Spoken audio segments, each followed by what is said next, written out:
really know this. I won't spend much time on this. This is why a template is so helpful. You know, your resume can't be good. It can't be excellent. It must be perfect. Right? You can't have things out of line. You can't have different fonts. And I would say also that your resume and your cover letter need to look the same. Same font, same style, same.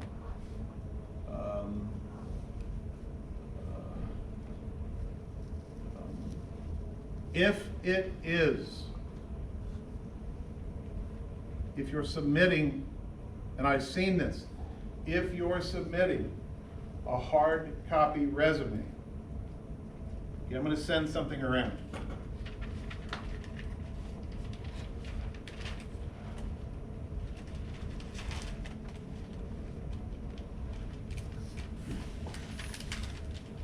If I can open it.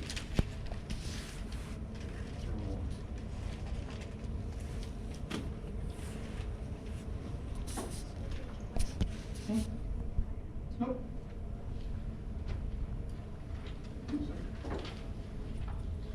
Good resume. 2 pages like this. I might staple it or I might not. I'm just going to pass it around, and I just want you to feel it. So if you're the interviewer, you have this many resumes to look through. Oh, what's this one?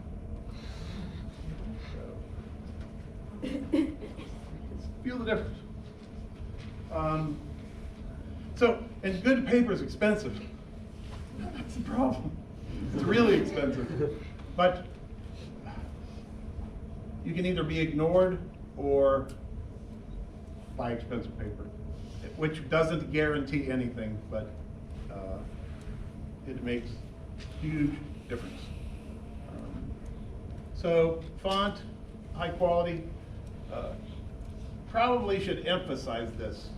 The second to the bottom bullet point. So self-promotion is okay. That's a polite way to say you can brag, right? You can't lie, but you can we call it putting yourself in the best light, right? So, like, instead of saying you're chatty, you have strong interpersonal communication, and so on. Or, I don't know, you worked at the supermarket, and you were the, I don't know, the senior something, or so you can't lie, but you can not inflate, because that's kind of lying. It's okay to brag a little bit. Right? Make yourself look good. That's completely fair. Don't humble or shy gets you nowhere. It's just, you're just putting yourself with everybody else. So it's a fine line, and if you lie, you'll get caught. But you have to find the way to give your best impression. So I worked with, and we'll come to this. You getting bored? Am I talking too much? Getting a little tired? Maybe. Less enthusiastic. So the foreign service, like here, like the U.S. Embassy. So I myself, I never thought about it when I was young. It's not something that my class, from my educational and economic background, would do, although it's open to everybody. If I know now, maybe I would try it. But I worked with the Foreign Service for my students, and they would come and tell us, we will find out everything you have done in your life. And they do. So if you took drugs 4 years ago on Friday because you had extra beer, they're going to find out. And they will. So nobody's perfect, right? And foreign service is an exaggeration. So you can't say you had a job you didn't have, and that kind of thing. But today with the Facebook and everything, your life it's there forever. So.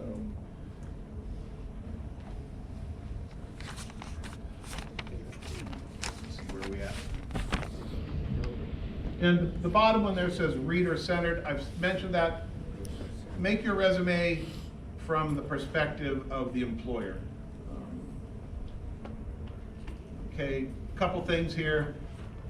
Clean up your social media before you start looking for jobs. If they want to find it, they can find it, but you don't need crazy girl Facebook, right? If they want to go back and find it, they will, but no, don't make it easy, right? Woo! Americans are so bad about this, about just putting everything.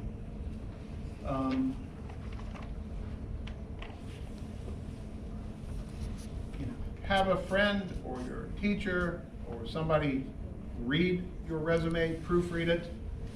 And there's another saying, it's called writing is rewriting. So nobody writes a good resume the first time. You write it, you have it corrected, you rewrite it, you have it corrected. So a story about myself. So it was mentioned that I have a called a, here in Vietnam now there's a Fulbright University of Vietnam now it's coming. So I'm called a Fulbrighter. So I've had 3 Fulbright scholarships, and that's not the important. So when I was studying, my professor said, you need to get a Fulbright scholarship. Not me, that's other people.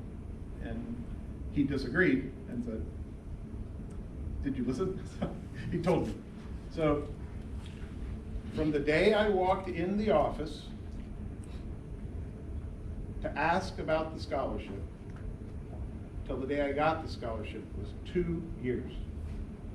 I rewrote the application maybe 40 times because it couldn't be good, it couldn't be excellent, it had to be perfect. So writing is rewriting. You write it again, and you write it again, and it's never done. Your cover letter is never done, your resume is never done. Let's see. So what I thought we would do, so we're in about, do we want to take I don't know how you, do you guys come to these presentations often? How many, is this something you do? Do you come to presentations here at the American Center sometimes? Yeah. So what, do you usually take a break or keep going or what happens? Or it just changes?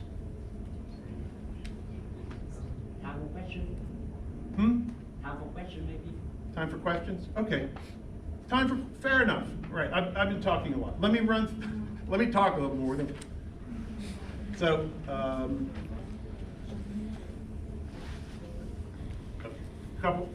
you don't have to read all this, so. The resume and the cover letter should be almost 2 separate things.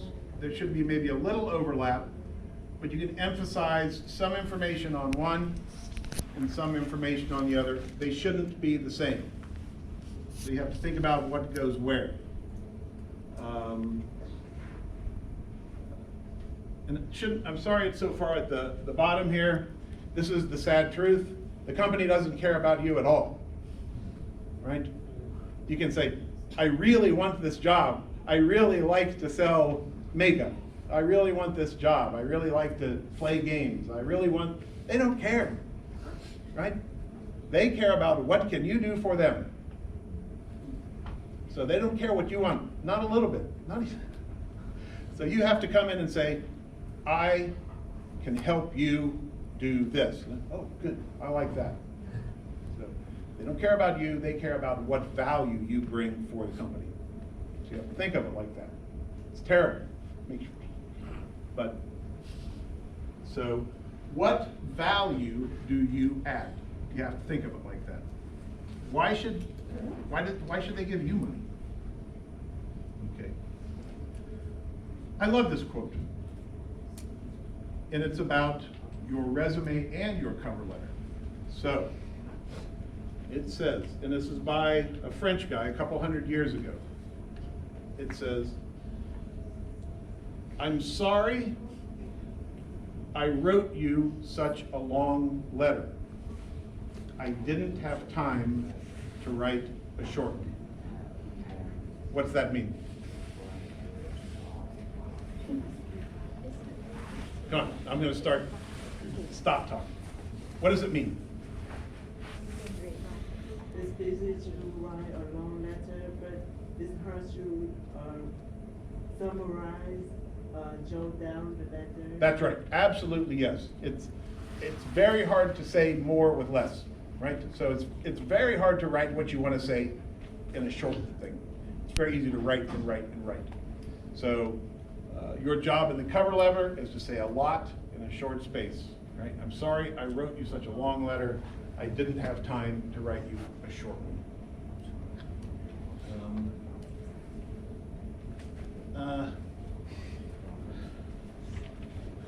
This is new. Don't worry. Maybe you've had all this. Here's the important one. This is something else new that's happening now. So as the skills are changing, this idea of telling a story, writing a story about yourself is what's happening. So, and that's how it's framed.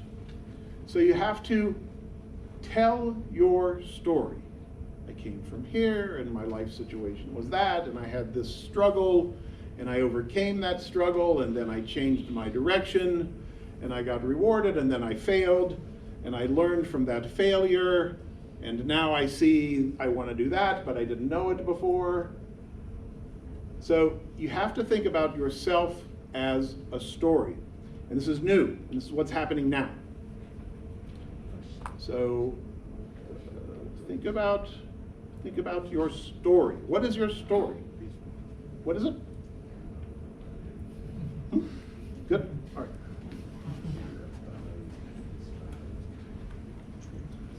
Let's see. I think we don't need. I think we touched on that. Okay, now we're at questions. All right. So, two things. I know some of you brought resumes with you. And when we're finished here, I can sit with you and we can look at them together. But maybe we can, somebody said they wanted to do some questions because I'm talking for 1 hour nonstop in a foreign language. So what questions do you have, if any? And it doesn't even have to be about this topic exactly. It can be generally about things.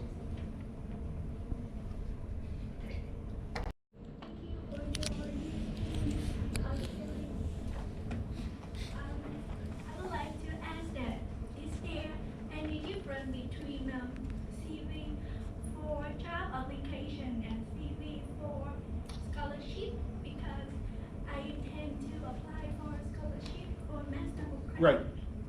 And one of the needed document is a CV. Yeah.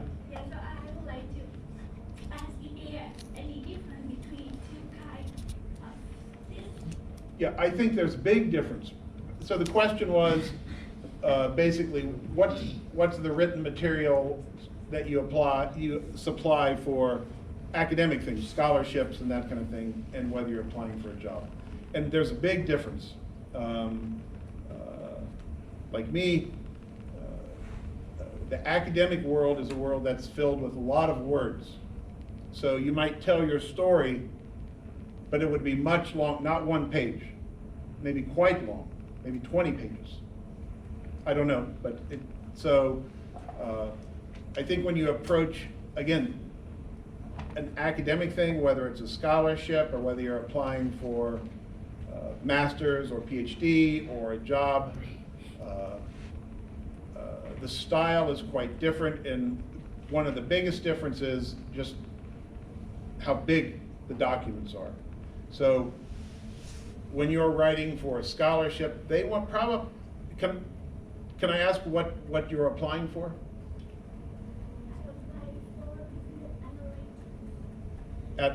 For a business analytics scholarship or to go to the school, or it's combined? For master program in the university. Which one? Master program. The master's, okay. So they will expect a lot more information than a company would. They're going to want to know a lot about you and your background, and of course, so you know right now, Google and Apple, you know what you don't need to get a job there? You don't need a college degree. They dropped it. You don't need a university degree to apply for a job at Google or for Apple. It's terrible what's happening. And again, I can go back to my daughters. First, it's thinking, what should they study?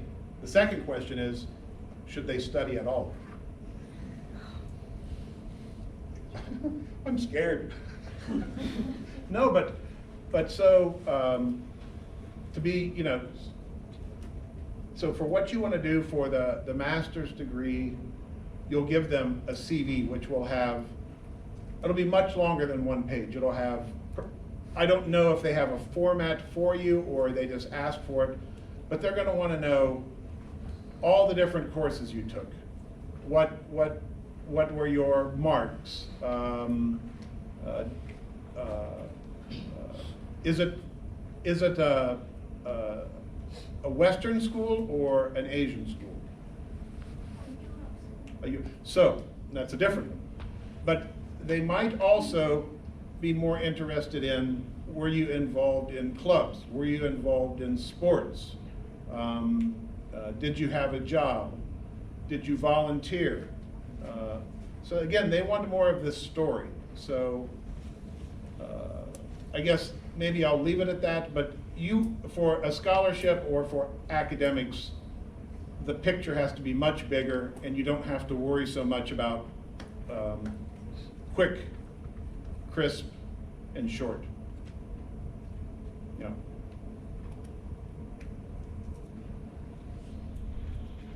Another question. It's not only about a CV, like Yeah. paper anymore, it's about the linking too. So anything that we need to, like, important point in the linking profile. Yeah. What about? I mean, anything that I need to, like, more focusing on the linking profile. So the question is about, what do you want to put in LinkedIn? Yeah, or what is the more important thing to focus on? Okay, so I'll give you my impression. I don't know. Because, I mean, you know, people don't read your LinkedIn. It's AI that reads it. So, you know, there's some mind out there reading it all and then picking that one and that one and that one. So it's not a person. So my guess is, or my feeling is, if there's like a box where you can put, you like skiing and bubble gum and, yeah, I would fill out, in that case, more is better, because this AI then can pick the 16 things they need. Yeah.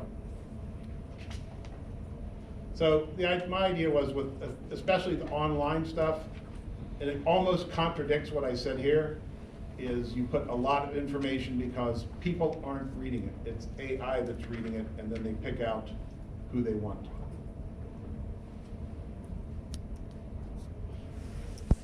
Close enough of an answer? That's a new idea, actually. I mean, saw a lot of people like headhunter Yeah. hunting me on LinkedIn, so I was thinking it's a human, but no, it's an AI. Yes. You're just data, and data is looking at you. Yeah. The matrix. Yes, sir.